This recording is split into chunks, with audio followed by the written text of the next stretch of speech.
My name is Juan Bautista Ramirez. I am 54 years old, and the truth is that I don't know if I have really lived all this time, or if I have just been surviving. I was born in Atlisco, Puebla, a small town with a nice climate and good people. My dad was a bath attendant, and I followed in his footsteps. My mom was a housewife, always taking care of us.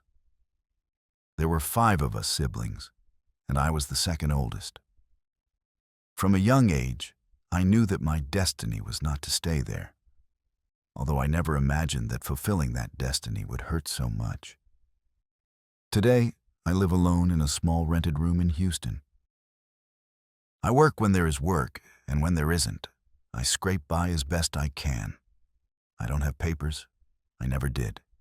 And yes, I know it's wrong. But I also know that if you don't take a chance, back in Mexico, you can't even afford tortillas. I came to the United States 25 years ago. 25. It's easy to say, but it hasn't been easy for a single day. When I crossed the border, I was 29 years old. I left my wife Letty and my 2 kids, Elias, who was 6, and Rosita, who was 3. I remember them hugging me that day, as if their souls were leaving them. I told them it would only be for a little while, that in 5 years I would be back with money, with a house, with everything. That they would see. I never went back. Well, I did go back once, but it wasn't the same. I'll tell you about that later. Today I wake up alone, go to bed alone, eat alone, work alone. And sometimes I even wonder if I'm still a husband, or a father, or a brother. Or if I'm just an old man who lost his way and doesn't know how to get back. I don't have much. A backpack with clothes, an old cell phone, and a box of letters I never sent. In one of those letters, I wrote to Elias when she turned 15. I never knew if she would have cared. I also have a photo of Eddie from when we got married. It's faded now, but it's the only thing that reminds me of her here in Fui. Sometimes I go for a walk around the city. I see people with their families, with their children, with their lives, and I feel a sadness that I can't explain. Because I also had a family, I also had dreams, I also had reasons. But fear won me over. Routine won me over. Shame won me over. Life won me over. I'm not here to complain. I don't want anyone to feel sorry for me. What I want is to tell you what happens when you leave everything behind to look for dollars. And you end up losing everything else. Because yes, I made money for a while. I sent remittances. My family lived better thanks to that. But at what cost?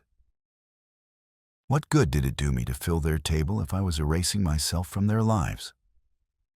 Sometimes I look in the mirror and I don't recognize the man I see. I have gray hair, wrinkles, sunken eyes, hands full of calluses, and my heart, well, my heart is full of silence. I've done all kinds of work. Construction, gardening, painting, cleaning. I started out on the streets, sleeping on the ground, enduring the cold, the heat, the shouting, the abuse. But what hurt me the most wasn't that. It was the silence of my children. The father who never came home. The husband who became a blurry memory. Once a woman at work asked me if I had a family, and I was speechless. Why didn't I know what to say? I do. I had one. I was part of one. I don't know. It's not easy to talk about this. It's hard for me. I'm ashamed. It makes me angry. But it also gives me a little relief to be able to get it out. Because you keep so much inside that sometimes you feel like you're going to explode. If you're listening to this and you're back in your country thinking about coming here, listen to me carefully. Not everything is as it seems. Money doesn't hug.